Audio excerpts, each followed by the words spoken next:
লাল বেনারসির অভিশাপ। রাতের অন্ধকার তখন বেশ গাঢ় হয়ে এসেছে।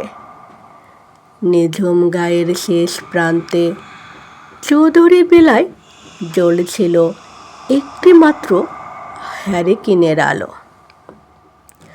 আজ শুভ বিবাহোত্তর সংবর্ধনা। সদ্য বিবাহিত বউ সুলগ্নকে ঘরে তুলে আনলো চৌধুরীদের বড় ছেলে অয়ন। সুলগ্নার পরনে লাল টুকটুক বেনারসি, মুখ ঢাকা ওড়নায়।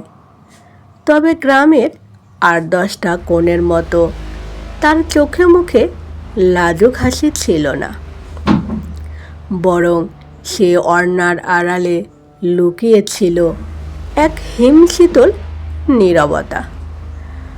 অয়নের বাবা জমিদার বরদা চৌধুরী সব সময় অশুভ কিছুতে বিশ্বাস করতেন। নতুন বউ ঘরে পা রাখার পর থেকে তার বুকের ভেতর কেমন যেন এক অজানা ভয়ের ঢাক পেটাতে শুরু করলো। নতুন বউ তুলসী তলায় প্রণাম করতে গেলে হঠাৎ করে নিভে গেল তুলসী মঞ্চের প্রদীপ। ঠিক সে মুহূর্তে বারান্দায় টাঙানো পুরনো আয়নাটা কড়কড় শব্দে ভেঙে টুকরো টুকরো হয়ে ছড়িয়ে পড়ল মেঝেতে। সবাই তটস্থ হয়ে পড়ল। বরদা চৌধুরী কম্পিত গলায় বলে উঠলেন, এ কিসের আলামত? এ কেমন অশুভ হাওয়া ঢুকে পড়ল ঘরে? কিন্তু অয়ন বিজ্ঞানের ছাত্র, এসব কুসংস্কারকে সে হেসে উড়িয়ে দিল। বউকে নিয়ে গেল দোতলার বড় শোবার ঘরে। রাত যখন গভীর হলো, পুরো বাড়ি যখন নিশুতি, রাতের নিঝুম মেরে গেছে, তখন অয়নের ঘুম ভেঙে গেল এক অদ্ভুত শব্দে। ঘরের কোণে ড্রেসিং টেবিলের সামনে বসে রয়েছে সুলগ্না।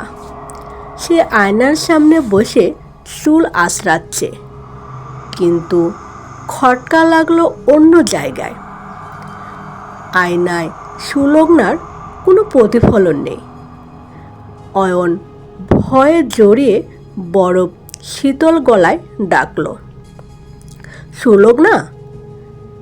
সুলগ্না ধীর পায়ে অয়নের দিকে ঘুরে দাঁড়ালো। তার লাল বেনারসিটা মনে হচ্ছিল রক্তে ভেজা।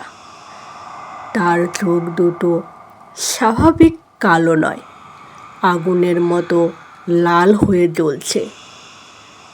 মুখে ফুটে উঠেছে এক নির্মম পৈশাচিক হাসি। সুলগ্না ফিসফিস করে বলে উঠল, মনে পড়ে অয়ন?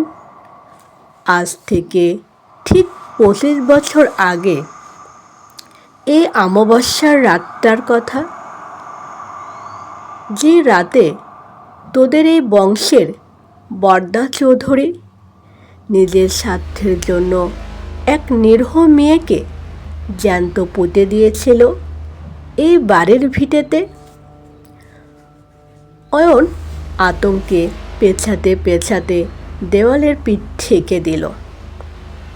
সে বুঝতে পারছিল না সুলগ্না কিসের কথা বলছে।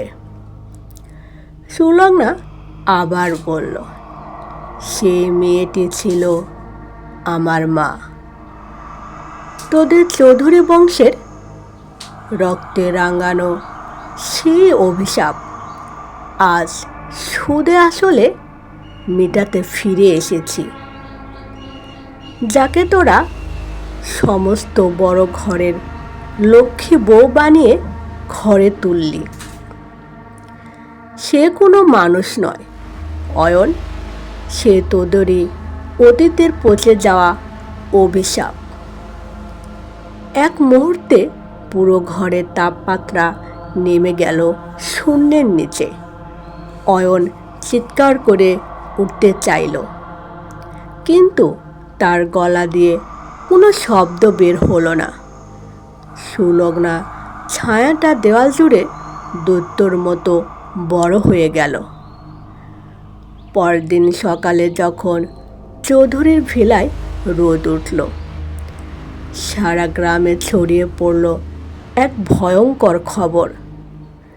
দোতলার ঘরে অয়ন আর বরদা চৌধুরীর দুজনেই পাথর হয়ে পড়ে আছেন, যেন কোনো ভীষণ আতঙ্কে জমে গেছেন। আর নতুন বউ সুলগ্না, তার কোনো খোঁজ আর মিলল না।